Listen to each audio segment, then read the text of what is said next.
Give a big round of applause for Dana White.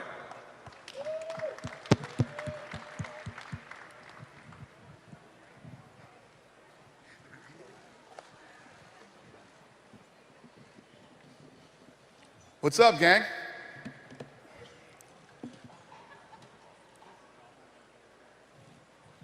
Any questions for me? Because I'm tired. Hey, Dana in the back over here.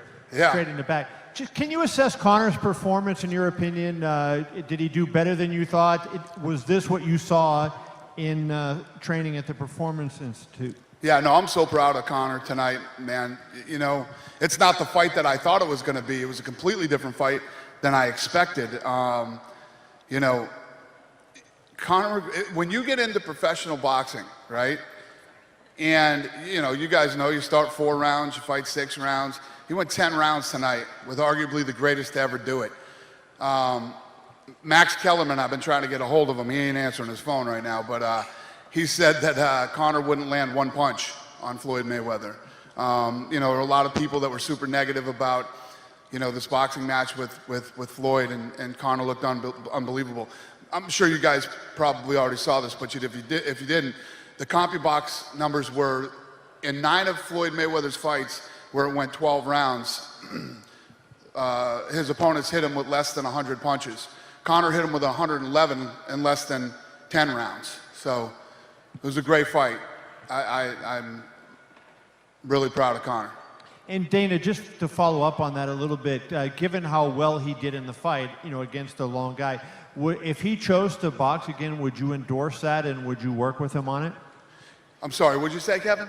I just said if he chose to box again, given how well he did, would you endorse that and work with him on that? I would rather he did not. You know, this isn't what he does. He's a mixed martial artist where he goes in and he fights and he uses all of his weapons, and tonight he was only allowed to use his hands. I think he did great tonight. I don't think there's anything else left to prove. I would rather he fight in mixed martial arts. Dana, I guess just to kind of follow up on that, let's not talk about Conor McGregor specifically. I mean, this was a special, unique event. Would you be open to entertaining the idea of ever doing this, a cross-promotional bout like this again? I'm ready to get back to the UFC and do what I do, you know. These guys were amazing to work with. No bullshit, you know me. These guys were awesome. Team Mayweather, Al Heyman, much respect. These guys were, you know, like I said, I was expecting something completely different coming in to work with these guys because of how long it took to make the Pacquiao fight. But I can tell you it wasn't this side. That I can promise you. These guys have been fantastic. And of course, the question on every UFC fan's mind is when is Conor McGregor going to step back in the octagon? I know it's early, but have you had a chance to speak with him at all? I mean, any indication of what should and could come next for him in the UFC?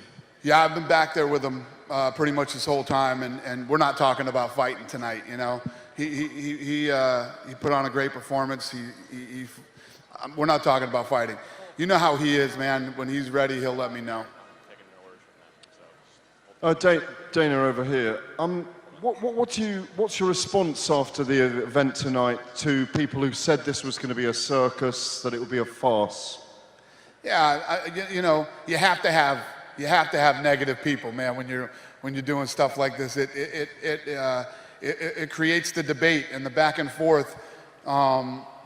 But I knew Conor McGregor's a fighter, you know, and we saw a fight tonight. I don't know if tonight was the best boxing you've ever seen, but we saw a fight. And I mean, Conor was in here landing jabs on Floyd Mayweather. He was hitting him with right hands. He hit him with a big uppercut, hitting him with nice body shots. Conor McGregor looked damn good tonight to me. I don't know what everybody else thinks, but I thought he looked awesome, and I'm proud of him. Do you think your heavyweight champion, Stipe Miocic, would do well in a boxing match? I don't even want to talk about my other guys in a boxing match. This was one of those, you know, 2 big superstars. This thing built from the bottom up, from the fans to the media, and then up to us when we even started remotely considering something like this. And it was just a real special event and a rare event. I'm not looking to do this again. Hey, Dana, straight back. Straight back, all the way back. Yeah. Considering that he did as well as he did tonight against Floyd, what do you think would have been the case if he had started out like a regular boxer, where you mentioned before guys going to 4 rounds, 6 rounds? Tonight he went 10 with Floyd Mayweather. Had he had some experience and not just come in on his pro debut, how much better do you think he would have been able to perform? Yeah, I think for a lot of the people here today that are big boxing guys and have never liked MMA or whatever the deal might be, Conor McGregor is a rare, special individual, man. He's an incredible fighter. He's willing to put everything on the line. It's like I say all the time, without any risk, there is no great reward. You must, you know, the greats always risk. And Conor McGregor is that guy. He's a very special individual. I think if he would have started boxing, he'd have probably been very well. I mean, how can we even debate it? How can we even talk about it? He just went 10 rounds, 10 really good rounds with Floyd Mayweather. Hey, Dana, off to your right here. To your right. Yep. How you doing? Conor's purse this evening was 10 times the size of his biggest disclosed purse in the UFC. Do you expect that to cause you problems in negotiations in the future? No. Listen, if our fights do what the guys did here tonight in the gate, we'll all be good, trust me. Nobody will be bitching about anything. Thank you. Thank you. Hey, Dana, to your left. To your left, corner, right here. Hey. Champ Creed, Fox Sports Radio. So before the fight today, it was announced that Top Ring Boxing is doing a deal with Disney for their library, distribution, and one of the things that was mentioned in the article was that they made an overture to you guys to see if they could incorporate a deal. And we've seen you with the Zuffa Boxing, McGregor Boxing Club. Is there anything that you know of on high that will include boxing into the portfolio of what you guys have going on with the UFC? You know, I never say never. I've said never before, and I was wrong. I wanted to get through this fight, get this fight behind us. And first of all, I want to get back to business, doing what I do, which is the UFC. And I don't know, I would never say never, but it's not something I'm thinking about right now. Okay, and conversely, Leonard, now that you see the numbers that the UFC brought with their digital media infrastructure that helped boost the social media attention, the views, and the ticket sales, do you foresee yourself and Al Heyman, for Leonard Edelby, do you foresee yourself and Al Heyman dipping your feet in a pool of MMA, whether it be, you know, something under the PBC brand or the TMT brand? Was that to him? Yeah, that was for Leonard. Who said? I mean, I'll ask it again. UFC is and all the fans that came in and all the big social media push that we had behind us. Do you see yourself getting into MMA? We're always open to doing anything if it makes business sense. You know, we're very good at what we do, and we're gonna continue doing our thing. Dana, I was talking to some other UFC people before the fight, even before the fight, and they were saying what this has done in bringing fans, you know, attention to the UFC is probably the best thing about this fight. Do you agree with that point? Elaborate. Say it again. What was the question? I mean, other than Conor's strong showing tonight, even before the fight, some of the UFC officials I was talking to said the great thing about this fight is that it's bringing so many new fans to your sport, and it will do that. Is that the same way you feel? I don't know. I don't know if that's the case. The way that I look at fights and the way that I look at fighting is, we're going to have fights that we put on that are for the hardcore UFC fans. We're going to have some fights that will do better than that, and then we'll have some fights that are big, where we do the Diaz-Conor 1.5 million, you know, these type of things. It takes two very special people in the right place and the right time to do the freakish kind of numbers and the water cooler talk and all the things that this fight had. You got to have the right people in the right place at the right time. This shit doesn't happen all the time. You know what I mean? This has happened twice. It's happened twice.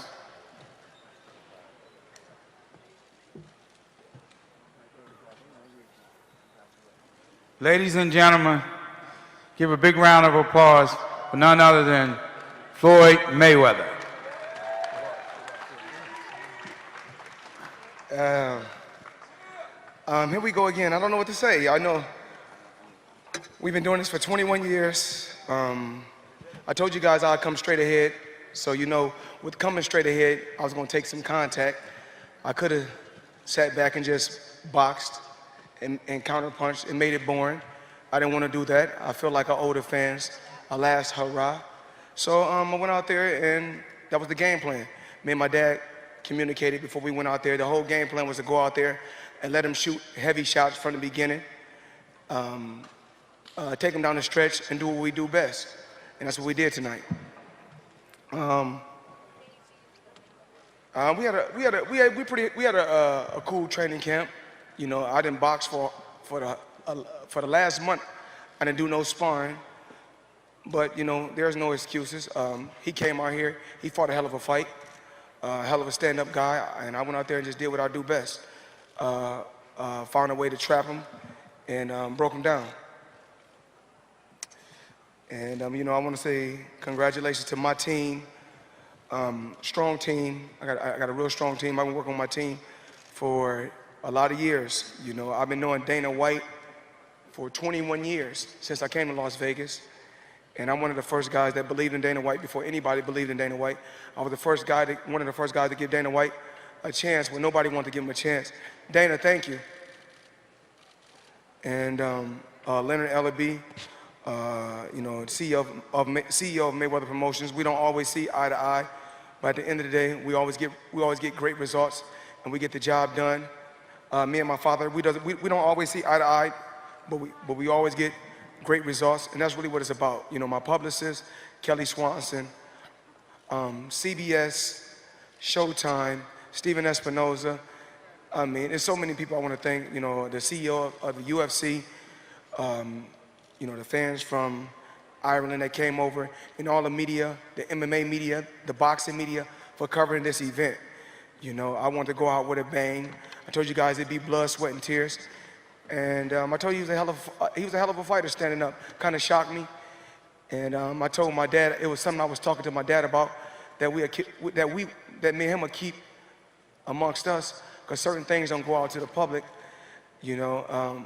But we had a game plan. Our game plan was to take our time, let him shoot all his heavy shots, to keep walking him down, shoot heavy shots to the body, shoot big shots upstairs.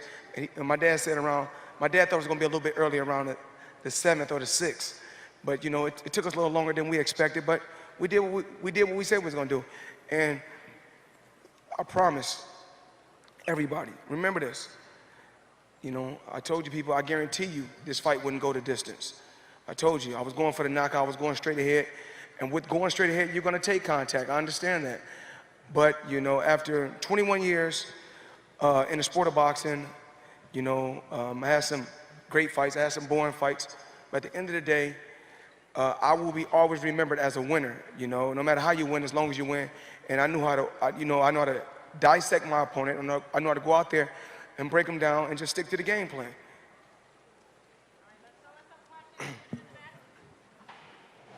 Floyd, right straight in front of you.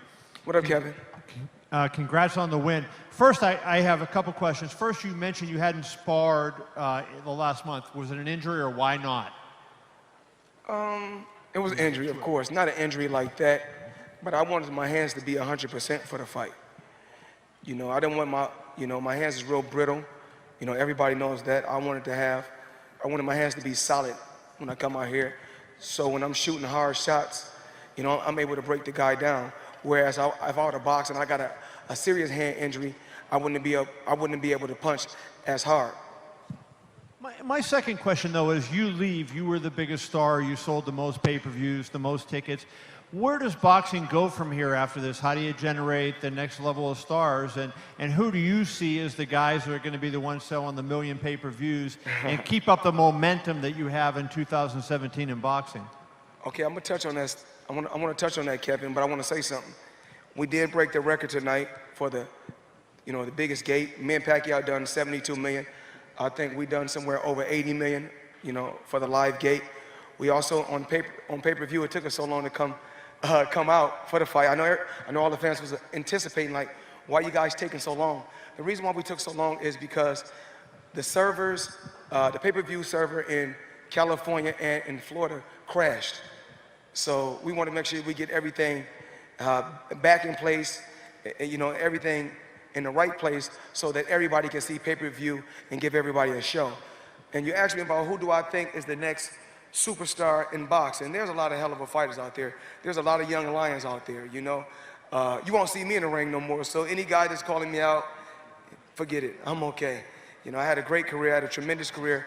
I'm proud of Badu Jack, I'm proud of Javante, Tank Davis, I'm proud of everybody that's under the Mayweather Promotions banner, and of course, I have to say I'm proud of Al Heyman, just being an advisor / manager, us being business partners, us communicating, us knowing one another for over a decade, and us, taking boxing to that next level, and Steven, and I can't thank Steven enough, and I can't thank Showtime enough or CBS just for believing in me.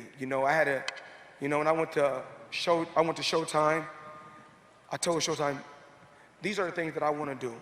I want to roll the dice and take chances and do record-breaking things. And tonight, we broke the Pacquiao pay-per-view number. We broke all I'm doing is breaking my own records. So, but hopefully, I can find the next Floyd Mayweather that can sell 1 million homes, Kevin. Everything takes time, but eventually, we'll find the next superstar. Hey, Floyd, straight back. Congratulations. Right here, baby. Oh, hey. It's Dan Rayfield here. I know, Dan. All right. You write for ESPN, Dan. Yes, I've been sir. on you forever. Congratulations on the victory tonight. I wanted to ask you one thing about yourself and one about Conor. First of all, now that your career is over, you say you're going back into retirement. Other than your business interests with Mayweather Promotions and your gentleman's club here in Las Vegas, what other things do you want to do with the rest of your life? I just want to help these fighters. I look forward to becoming a boxing trainer. Just helping trainers, as far as no different from, my dad is a hell of a trainer. He taught me the sport. And everything that he taught me from day one, I still know, but I want to help just other trainers help make fighters better. I want to go out there and help fighters better and teach fighters about becoming a superstar, not just in the ring, but on the outside. A lot of times fighters think that, oh, I'm undefeated or I'm a knockout puncher. That makes me a superstar. It takes more than that. It takes a lot of work on the outside and surround yourself with the right team to become a mega superstar.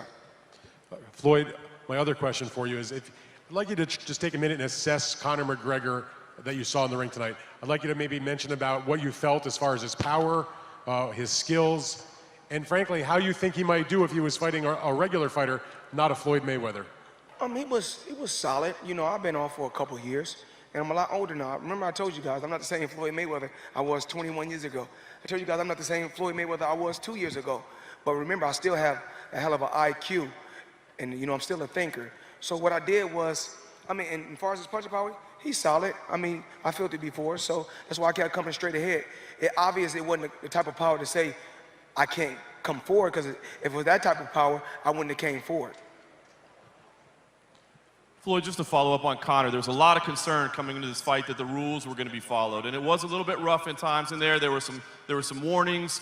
How did you feel about the way Conor conducted himself in the ring tonight? I let the referee do his job. I let the referee do his job. I'm not here to bash the referee. But you guys know what was going on. A lot of rabbit punching, a lot. Things happen, but you live and you learn. The referee's a hell of a referee. Conor McGregor's a hell of a fighter. I'm not here to bash anyone. I just went out there to do my job tonight. I did want to ask, at the end of the 5th round, you did have a little push after the bell. I want to kind of wonder what was going through your head at that point. Was that frustration? Was that to send a message? What was that about? Get the fans what they want to see. I pushed them and told them, you still ain't knocked me out yet. I thought you said it wasn't going past 4. Show me your real power. That's all. It was it, It is, trash talking that, fighters do, whether it's MMA or boxing. We talk trash. That's what we do. When the best compete against the best, we want to be pushed, and that's that's how boxing and MMA goes. Floyd, of your 50 victories, what in your mind was your most impressive? Well, every fight played a major key, you know, not just number 50, just to get to this point. You know, a lot of people ask me about Rocky Marciano. Rocky Marciano is a legend. He paved the way for me to be where I'm at. There's a lot of champions that paved the way for me to be where I'm at. I'm very appreciative, very thankful, and like I said, every fight counts to me, not just one fight, not number 48, not number 49, not number 50. Every fight played a major key in my career. Can I go? Floyd, I asked you in Toronto, did anything surprise you in the build-up in like the media tour? I'm gonna ask you the same question tonight. Did anything about McGregor surprise you in the ring tonight? I'll say it again. Did anything surprise? Did McGregor surprise you anyway tonight? I knew he was going to be awkward from the beginning, but right before we came out, you know, I talked with the legendary trainer, Floyd Mayweather, my father. We talked, and he said, you know, we communicate. You know, when I was younger, you know, when I got older, me and my dad is able to talk. There's a difference between when I'm 21 and I'm 40. Me and my dad is able to have a father-son conversation. We communicated, we talked, and then my dad was in the corner a couple times, and he wanted more out of me, but he knew the reason why. He knew what I was doing. We talked about it in the back. We said the game plan is let him shoot us low, let him shoot all the hard shots. He's going to try to kill me. He's going to keep switching, keep switching. We'll take our time, shoot hard shots to the body, eventually break him down. We get him around the 6th and the 7th, but he lasted a little longer than we expected, but you know, I stuck to the game plan. Floyd? Over here to your left. Hi, Floyd. It's Rivette with Hollywood Unlocked. So I was wondering, the internet has been going in on Conor for hitting you in the back of the head a few times. He had a few warnings. Did that throw you off at all? I'm not here to bash anyone. I told you guys what I was going to do. I knew he was going to be a tough competitor. It's about pushing myself. And in number 49, it wasn't good enough. Number 48 wasn't good enough. So I told you guys I was going to come straight ahead for number 50 can be good.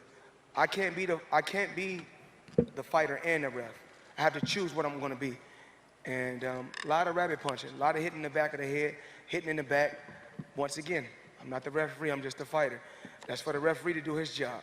And I told the referee in the back, if you go back and view it, when the referee was in the back with me, I told him he's going to be doing a lot of rapid punching. And my only concern was hitting me in the back of the head. I said, I want him to keep the punches on the side and in the front. But all the shots was coming to the back. But he's tough. He's a tough guy. Floyd, did you feel any effects of age tonight? Oh, no, not at all. I mean, it is what it is, you know. I just know that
out. You know, I didn't want to slack, and I didn't want to seem irresponsible or not disciplined. So I always you got to sacrifice something to get something. So that's why I've always made sacrifices to get to a certain level. And to get to the pinnacle, you got to make sacrifices, and that's what I did. Over here. Floyd, I know you said everything went according to plan this night, but was there any point that when Conor pushed you to something you didn't want him to do this night? I mean, do you follow off what your comments on what he said, that he made you fall like a Mexican tonight? Say it again. He wanted to what? He said over the ring that he made you fall like a Mexican tonight. Did you buy that? Do you agree with that? Listen, everybody know in this room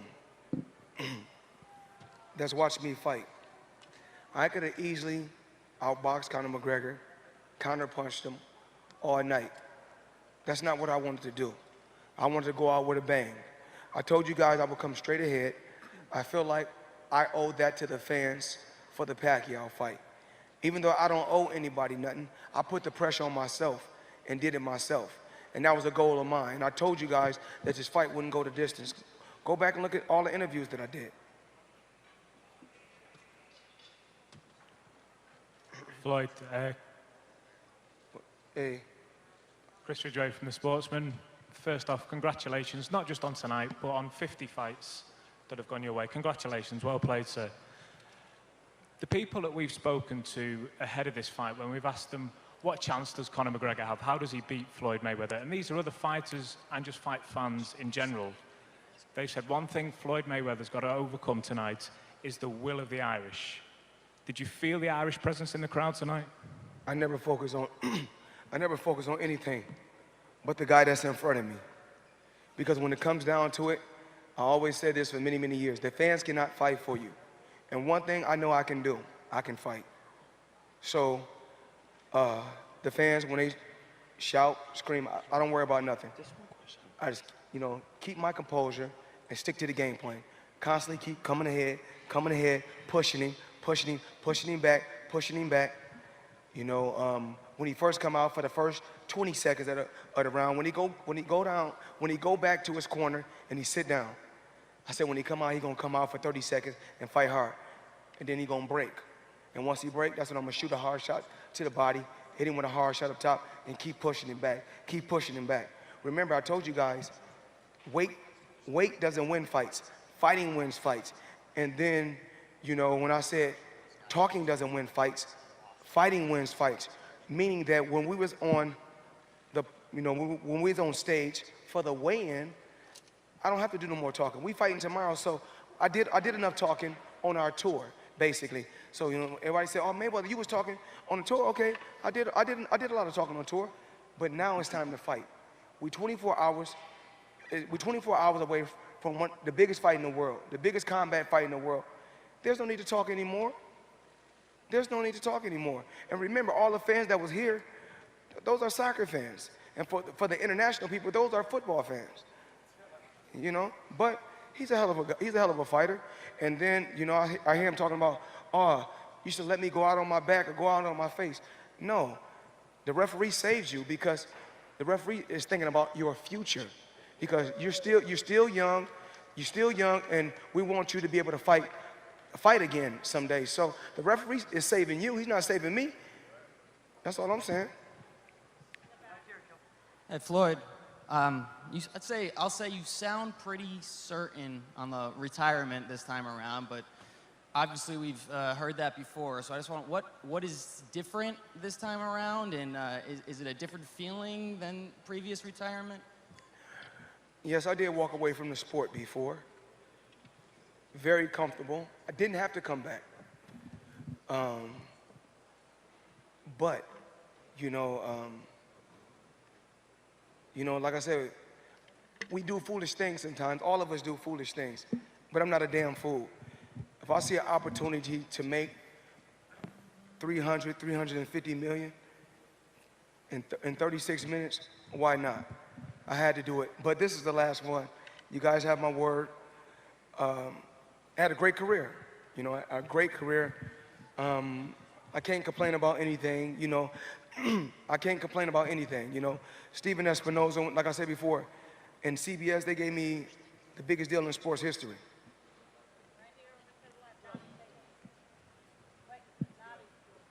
Floyd? Okay. Hi, thank you. Karen Bryant for MMA Heat. Floyd, you talked about not sparring, and I am curious, right here. Hey, how are you? You talked about not sparring. I got a sharp mind. I seen you when I walked in over to the left. Yeah, you did. You looked right at my camera. Thank you so much for that. Okay. It's online already. So you said you didn't spar much for the last month, and then you make the request to have the glove ounce size dropped. So how did that feel to you tonight? Did your punches feel different? Did they feel more powerful? How did that affect your performance, do you think? Remember, I told you guys this. you go back and look at the last press conference. This is exactly what I said. Remember, you can give it, but I've been hit by some of the best punchers in the world throughout my career. 90% of the time, I'm dishing it out. I told Conor McGregor, this is exactly what I told him. I said, you can dish it out, but you have to be able to take it. The same way you dish it out, you have to be able to take it. Just like when you have children, when you got children, and they joking with each other. One want to joke with the other, but the other don't want. But when one feeling good and the other not feeling good, they not in the mood to joke. So, just like in boxing, most times your big punchers, they can't take it. They could take it early on, but down the stretch, they can't take it. So my other question to you is, obviously you guys went back and forth a lot during the press conferences leading up, but Conor is always somebody who's noble in defeat. So what was he saying to you inside the ring afterwards? What did he say when you guys exchanged words after the fight? I just told him, you tough. I told him, you're a tough competitor. Good fight. And keep up the good work, basically. Always want to carry myself like a gentleman, even though, you got to realize when we in the press conference, when we doing what we doing, that's my job.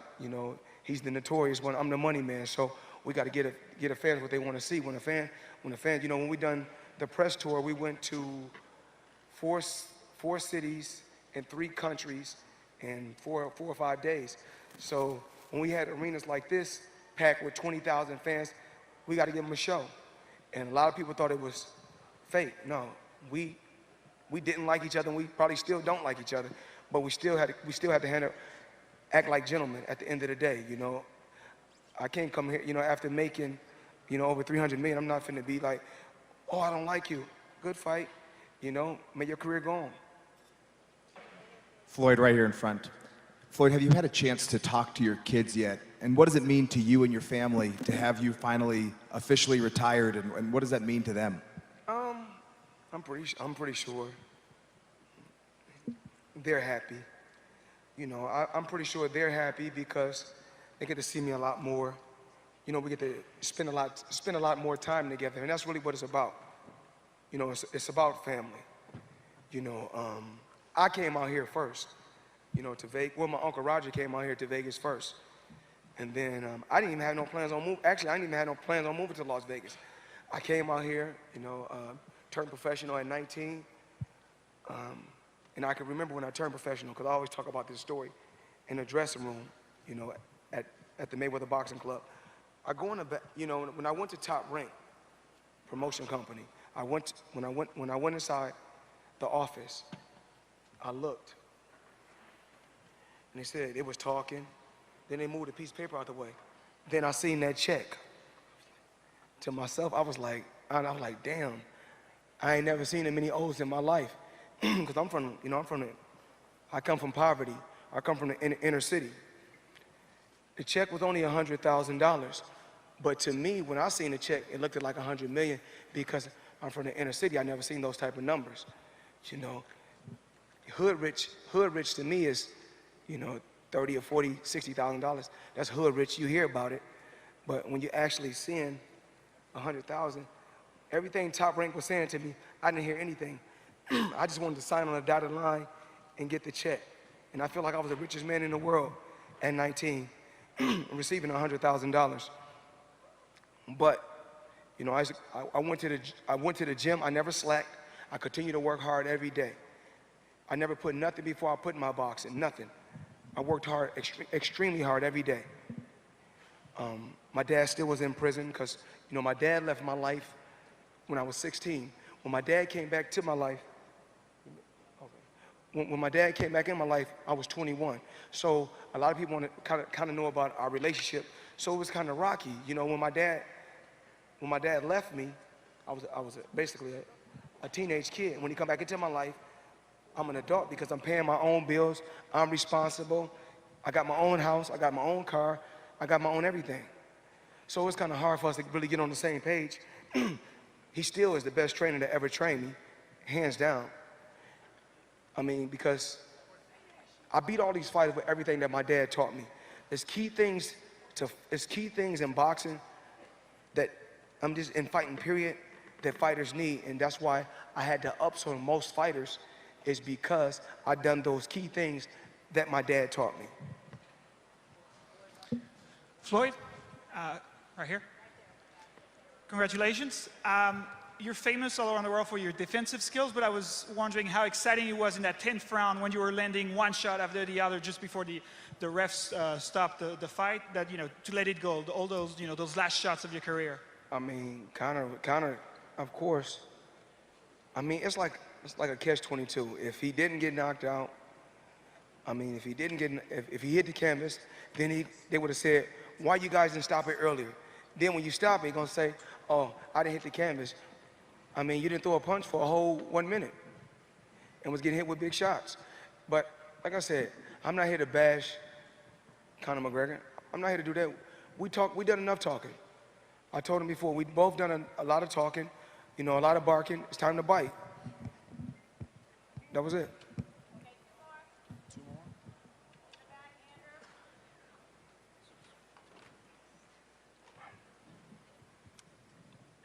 Where we at?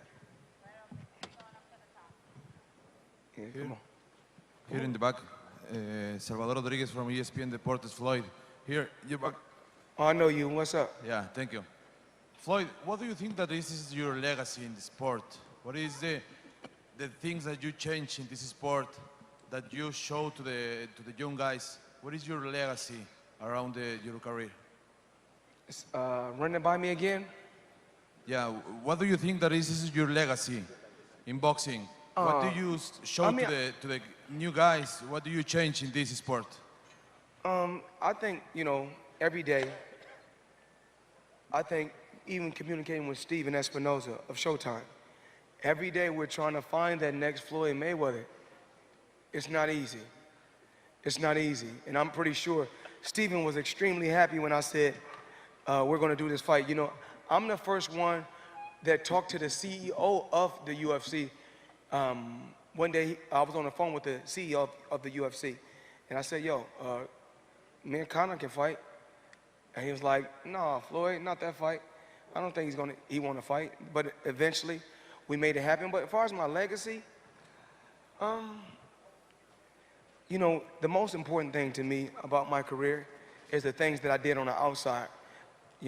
Making the money on the inside, but making my money work for me on the outside. That's the most important thing to me about my career. Thank you. Thank you. No, you got right. Yeah, we're gonna let a few more go because that guy came to Girl Collection, gave me an interview.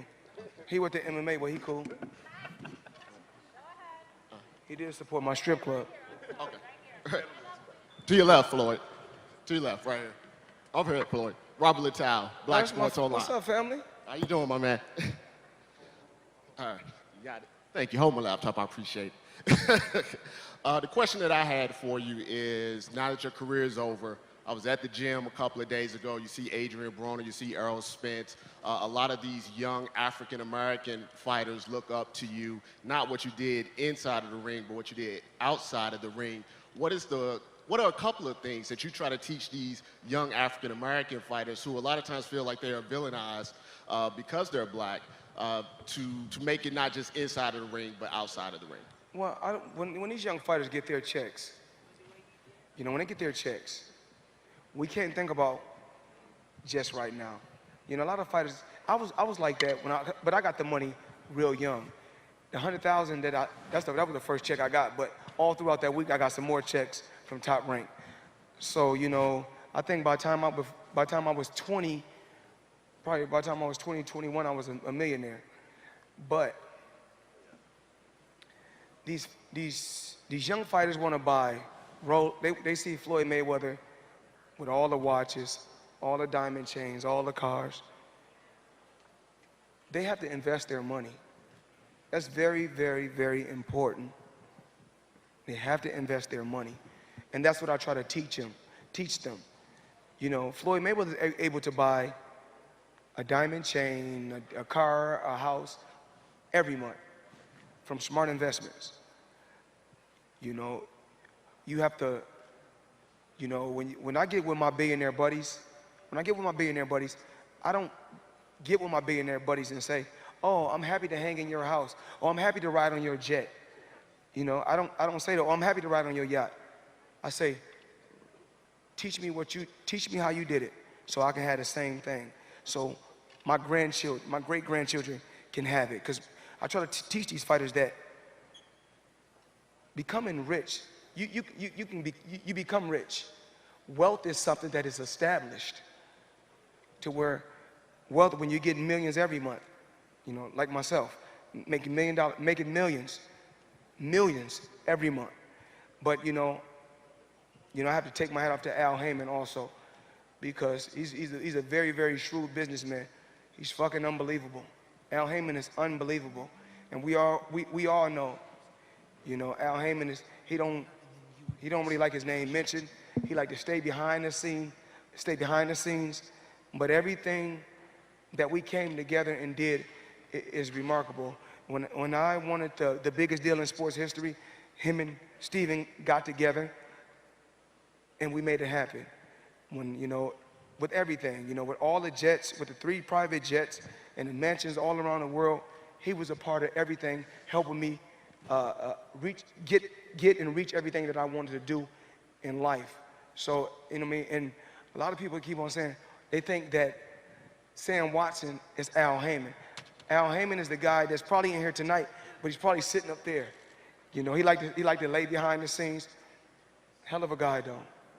Anytime I went to him or I went to Steven, I went to CBS, I went to Showtime, everything that I asked of them, they did. Even like with the Hublot deal. You know, I got on, you know, of course I got on the Hublot right now because I cut a multi-million-dollar deal with Hublot. You know, I made millions and millions of dollars with Hublot just for, you know, less than 30 minutes. You know, I'm talking about millions of dollars. And then also, you know, like I said before, I learned how to work smarter, not harder. No different from this. You know, I got this hat on up here for a reason. And normally you guys would see me with a money team hat on, so you know they had to pay a hefty price for me to have this hat on. So that's just how it works. Where we at? Next question. How you doing, Floyd? Tony Centeno, Vibe Magazine. Before the fight, you released a 42-track playlist, Hard Work and Dedication. Now tonight, you know, before and after, what kind of records were playing in your ear, aside from the records from that playlist? On my way, you know, to the venue, what I was playing, everybody always see me on social media with the old school iPod. Because the new school iPod, you're not able to shuffle the songs. But the old school iPod, you can have more diamonds on the old school iPod and you're able to shuffle those songs. But what I'm listening to is I like a lot of old school music, you know, a lot of old school music. Come on in, Connor. I'm listening to a lot of old school music, a lot of old school R&B, a lot of old school rap. What about that Bodak Yellow? Who? Bodak Yellow, Cardi B? Oh, Cardi B, she's making a mark, you know. She done an amazing job to come from, you know, a cast of loving hip hop to having a big song. She's truly amazing. Ladies and gentlemen, you know, to the podium, I'd like to call up the notorious one, Conor McGregor.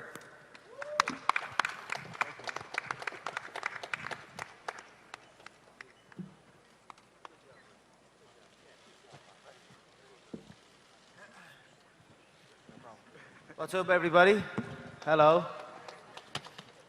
Put my whiskey down, Notorious Irish whiskey. Coming soon. Do I answer questions or do I just rattle on? Rattle on? No problem. It was a good fight. Thought I smoked them the early rounds. I thought I bushed you up the early rounds, but I tell you what, you're one composed individual. You didn't get rattled. You tucked in when you needed to tuck in. I thought you switched up your game plan 3 times. You came out looking to box. I thought you were being outboxed early on. You looked to play against the ropes like you looked to play. You were getting picked off there. And then you came in, hands up towards your forehead, dipped in forehead on the chest, and started to fight that kind of fight. I didn't anticipate that. Three game changes in the fight. That's what a true champion does. Much respect. You came with it. You know what I mean? I got to give respect to that. It was a hell of a fight. I would have liked to see the end of the 10th.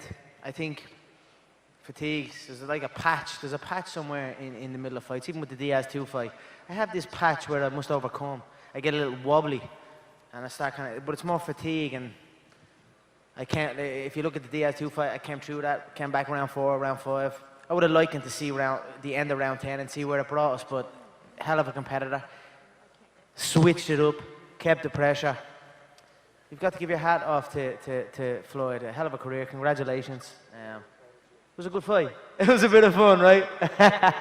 It was a bit of fun. I have to say I enjoyed it. The boxing game is a lot different than the mixed martial arts game from everything, the approach to it.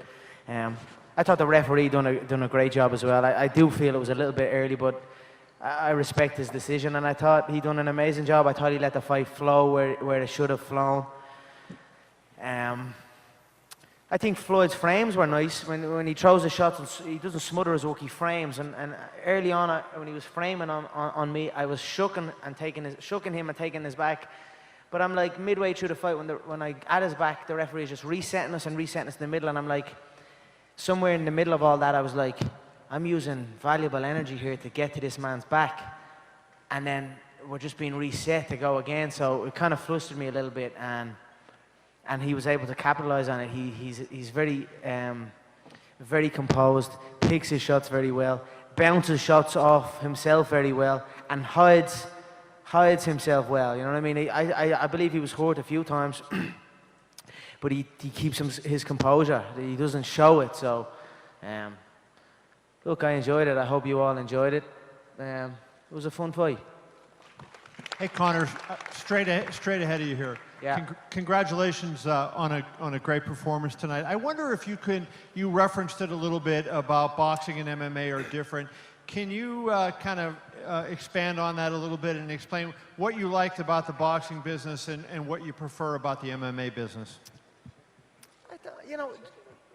What? The check is all right. The check's not bad. Very good. But look, I'm gonna try and I've already been raising the MMA check, so don't get it twisted. I'm still gonna raise the MMA checks when I go back there. No, just the whole. It's just a lot more. I don't know what the fuck the difference is, but it's different. It's very different. It's just a little bit more cleaner or something. But I tell you what, I enjoyed it very, very much. It was an honor for me to come over here in the boxing side and showcase my skills. I know there was a lot of disrespect and disregard for my skill. You know what I mean? I'm a multiple weight free fighting world champion. I was a little bit taken back by the disrespect and the disregard that I was shown. In fairness, Floyd and his team never actually showed that disrespect. It was just the overall, everyone else. And it was almost like a little bit of a jealousy thing, so I kind of just got over it. But the disrespect for my skill set was a little bit, you know, it took me back a little bit. But I always knew that when the fight comes around, August 26th, I'm going to show up and I'm going to give a good account of myself. And I thought I'd put him out there, and I went to put him out. And I believe the first couple of shots flustered him, and I hit him a few times, but then he started reading it, and then he started parrying the shots well. He had a good strong parry on his lead hand.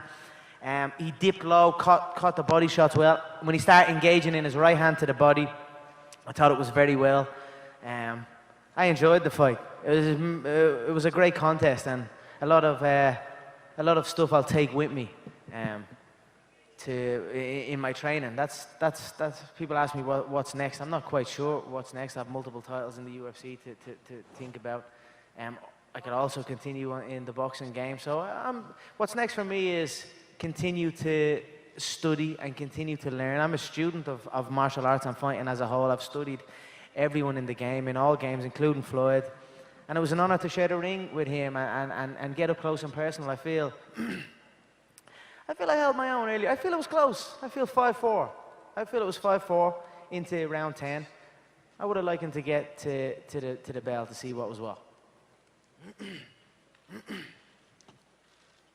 Conor, this was the longest fight of your career. Your previous longest. Oh, that whiskey tastes so good. Oh, shit. Notorious Irish whiskey. Come in soon. I don't think I stop for half a second. I'm going to take over the Irish whiskey market. And this is delicious, so keep an eye out for it. Conor, I was basically mentioning that it was really around the 26th, 27th minute when a lot of the damage started to accumulate and add up. Did you feel that there was some sort of difference going a lot longer than you had previously? Of course, one of the main things in camp was go from 5 rounds to 12 rounds. That was obviously the main fucking thing. I had to experience that 12-round fatigue. And in the spars, with all my sparring partners, when I do the 12 rounds, there was always those middle rounds where I was like, I'd get to say 6, and then I'd be like, I couldn't see the finish line. I'd be like, fuck, I've got so many more rounds left. And I couldn't see the finish line. But then when I got through them, I got to like round 10, 11, certainly 11 and 12, I could see, okay, there's only 6 minutes left, and I could dig deep, and then I get that second wind. That's why I would have loved it if I could have just got to the end of that 10th round. But the referee, I thought, done a great job. I thought he let the fight play, and I thought Floyd was phenomenal in there. Very composed, very select with his shots. And that's it. We live and we learn. And Conor, there was also some discussion that your body actually looked a little bit different for the boxing match as it did for MMA. How did you rebuild your body, especially in the midsection for the boxing fight? And how long will it take you to adapt your frame again to come back to MMA? I think the more you engage in wrestling and grappling, the upper body gets a little bit more blocky, a little bit more full. Whereas when I was engaging in boxing training solely, it was more cardiovascular based, so the body was trimming out.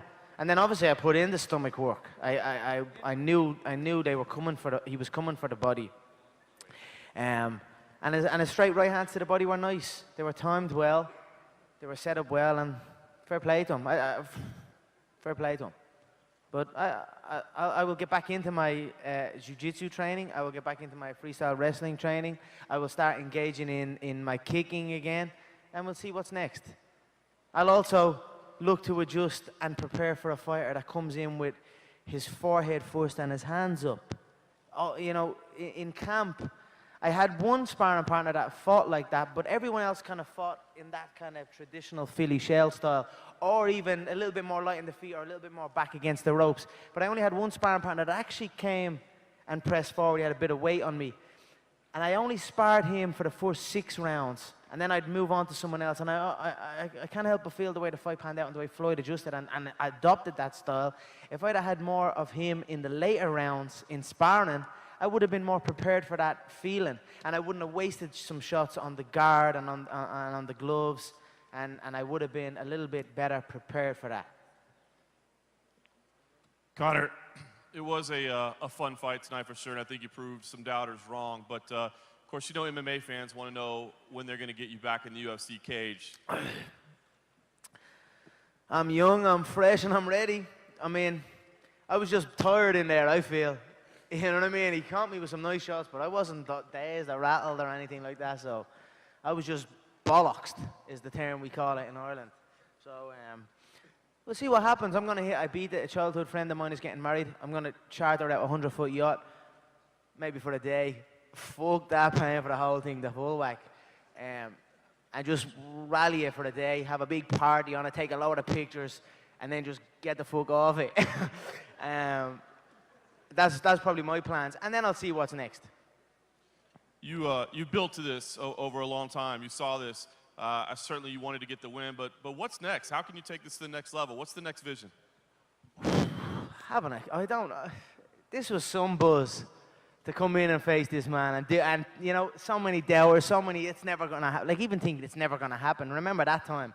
This fight is never going to happen. And I always stood like, we can get this fight happen. Then it was like, I'm not going to lay a glove. And there were so many things to overcome. And I just enjoyed the whole experience. So I'm just relishing in it for now. I have many options in mixed martial arts. I'm sure there's options now that will present themselves in the boxing game. Right now I'm a free agent. My name is on the ring. Where is it? There you go. Mcgregor Sports and Entertainment on the ring, in a boxing ring. That's something to be proud of. And I'm very proud of that. So I'll see what's next. But I'm open. I love competing. I love a good fight. Tonight was a damn good fight, and that's why you're seeing me up here with my head, my heart, you know what I mean, show my heart. I enjoyed myself, and that's it. Long may it continue, and we'll see what's next. I can't tell you exactly what's next, but no, something will be next. Conor, Eric Ruiz with Telemundo. You said you saw the fight 5-4 when it was stopped.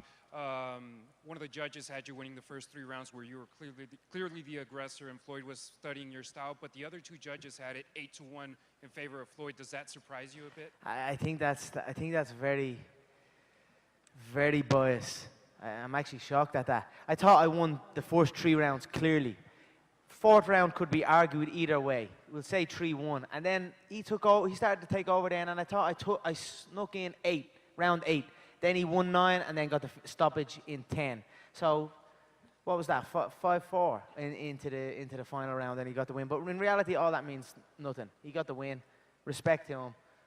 I enjoyed it. I thought I done okay. You know, I thought I switch hit it a few times. He was wide to that. I know Paulie was on the phone to him, telling him certain movements, but I switched through the lead hook, and he pulled from it a few times beautifully. Then I switched it up and hit the lead to the body. I caught him once or twice with that. But he's a smooth operator in there. He's not 50-0 for no reason. So I just enjoyed the whole process of it. I would have likened to seeing the final bell. I think I deserve to see the final bell, but what can you do? I certainly, you can say what you want. I put in so much work for this. I worked my fucking ass off. Like, I really properly worked my ass off. And there is something like I need to get over. I need to figure out why there is these dips in the middle area of a fight. It happens to me a few times, and I just need to figure it out and keep pushing and keep going and keep striving. I've reached great heights, and I will continue to reach great heights and continue to improve and get better, and that's what it's all about. We compete, we get better, and we come back. Conor, just to your right, apparently he was hopping, bouncing back home there tonight in Dublin and in Ireland. Obviously, we saw in Las Vegas here, the Irish crowd have travelled in their droves as well. Have you just got a message for your fans back home and the people who have travelled over this weekend? You know what? We represent ourselves with pride wherever we go. We raise that flag so high and so much pride. Like, I had a big fur coat. They made me a big fur coat, and it looked like something Ric Flair would have worn. Like a really flashy yoga. Came down and dragged on the back that I was going to wear to the ring. And I was like, you know what? It looks great, but I just want to wear the Irish flag. And I just parked it off and rocked the Irish flag. We're just proud people. We love a fight. We love anyone that can stand toe-to-toe and fight. And that's what we show respect to anyone that comes in and does it. So I'm just very proud of my people and my country, like I always am. It's been a great ride, and long may it continue.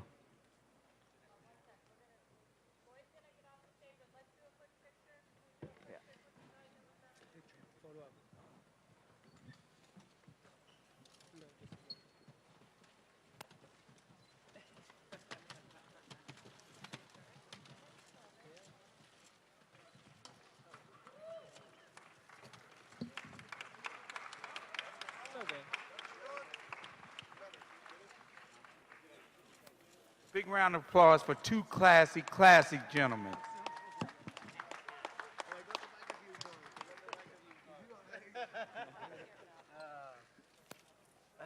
Great job, Anna.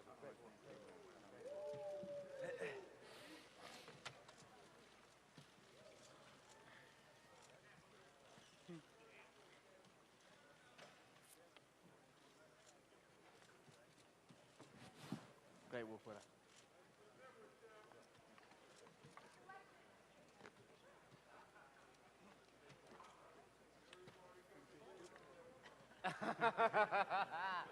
It's open every day of the week up here. It's open every day of the week. I might walk in there, but I might be volatile, and someone might have to restrain me. Great work. So do I stay or go? Or? Chris, back here. Straight back. Connor? Ellie Seckback, ES News, straight ahead. First of all, congratulations on a tremendous performance. Connor, how do you spend $100 million now? Say what? You made $100 million. How do you spend it? Well, it's a count. Now we go into the counting phase. We count up the gate. We count up the pay-per-view. We count up the merchandise. We count up the sponsorship revenue. and I sent auditors in there like fucking sharks to count up every single duh. And if we're talking in the 5 million pay-per-view range or 4.6 or whatever the Pacquiao one doing, I'm clearing 100 million. But it's about counting that because there's a lot of sharks in the game, so we're in the counting game now. And that's how I build it up and get that money, and then I don't know how I spend it. Now I've made so many, I've so many ventures that are bringing in nice revenue for me, and I'm building brands, the August Mcgregor brand, the suit line, and the fashion line that I'm delving into, the whiskey that I'm playing into. Obviously, I have the Mac Life as well. That's operating very well, and then that's not even including any endorsement deals that I have. Like I have many endorsement deals as well. So money is good for me, and you know, I'm very blessed. I'm very happy that I'm in the position I'm in right now. I'm in the stage of forever money. As long as I'm tactical and make smart decisions and don't do nothing stupid, I'm set for life. So I feel I've been in that position for a while, so I just carry on living my life, carefree, with a smart mind, and just enjoy the rest, enjoy life. And see what's next in the fight game, because fighting is what I do and what I enjoy. I get itchy if I don't have a fight. Connor, right here. A lot of boxing pundits said that you wouldn't land a punch. You obviously landed more strikes than many of Floyd's opponents. Is there anyone in the boxing game that you would like to have an opportunity to box? I know Paulie is in here right now. Is there anybody that you'd like to box in that's still? Yeah, you know, I'm certainly open. I'm certainly open to hearing what let's say what the Zuffa want, or WME IMG, what they want, and what Showtime want. And if they want me to come over to the boxing game, then we can talk.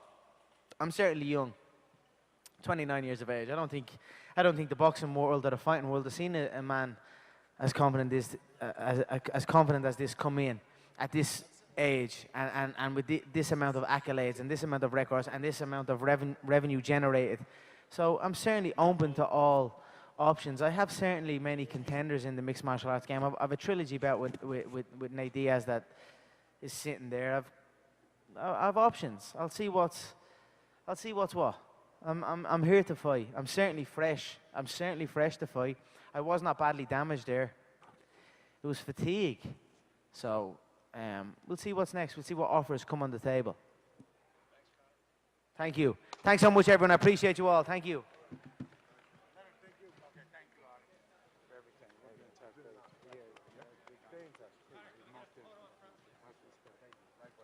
Folks, just want to announce